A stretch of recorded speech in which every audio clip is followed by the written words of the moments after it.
అరణ్యం వీడి జనసంచారంలోకి వచ్చిన పెద్ద పులి 5 రోజులుగా రాజమహేంద్రవరం రూరల్, రాజానగరం నియోజకవర్గాల్లో స్వేచ్ఛగా తిరుగుతూ ప్రజలకు కంటి మీద కునుకు లేకుండా చేస్తోంది.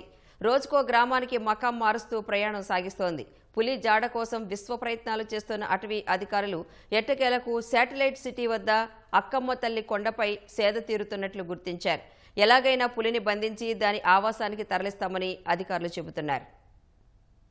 అంతు చిక్కకుండా కొద్ది రోజులుగా తూర్పుగోదావరి జిల్లా వాసులను పెద్ద పులి వణికిస్తోంది.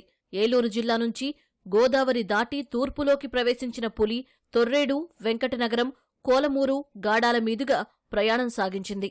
దివాన్ చెరువు వద్ద జాతీయ రహదారిని దాటిన బెబ్బులి రాజానగరం మండలం శ్రీరాంపురం, రఘునాథపురం గ్రామాల్లో సంచరించింది. రఘునాథపురంలో దూడను చంపిన పెద్ద పులి అనంతరం పిడింగొయ్యి పరిసరాల్లో సంచరిస్తూ అక్కమ్మ తల్లి కొండపైకి చేరి మకాం వేసినట్లు అధికారులు గుర్తించారు.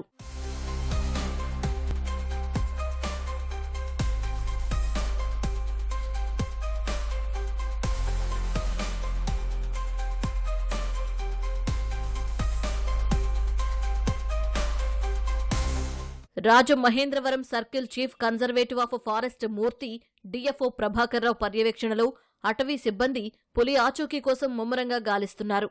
Principal chief conservative of forest Chalapathi Rao పులి సంచరిస్తున్న గ్రామాల్లో పర్యటించారు. పెద్ద పులి పాదముద్రలు పరిశీలించారు. పులిని పట్టుకునేందుకు 12 బృందాలు సిద్ధంగా ఉన్నాయని చలపతిరావు వెల్లడించారు. పులి గురించి స్థానికులెవరూ భయపడాల్సిన పనిలేదని, రాత్రిపూట మాత్రం ఇళ్ల నుంచి బయటకు రావద్దని సూచించారు. పులి రోజుకు 15 నుంచి 20 కిలోమీటర్లు ప్రయాణిస్తున్నట్లు వివరించారు.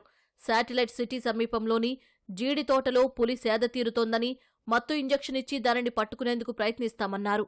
ఎలాగైనా పులిని బంధిస్తామని స్పష్టం చేశారు. కొండపై నుంచి మళ్ళీ వచ్చిన రూట్ లో కిందకి దిగలేదు. అది అక్కడ జీడిమావుడి తోట వైపు దిగినట్టు అనిపిస్తుంది మాకు. దాని గురించి మేము ఇంకా ఫర్దర్ గా చూడటం కోసం అదర్ సైడ్కి వెళ్తున్నాం అనమాట.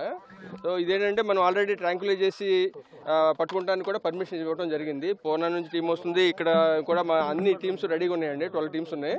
సో ఈ నైట్ కి మేము మ్యాక్సిమం ట్రేస్ అవుట్ చేసి దాన్ని పట్టుకుంటానికి ట్రై చేస్తున్నాం అండి. అది ఎవరు భయపడాల్సిన అవసరం లేదు.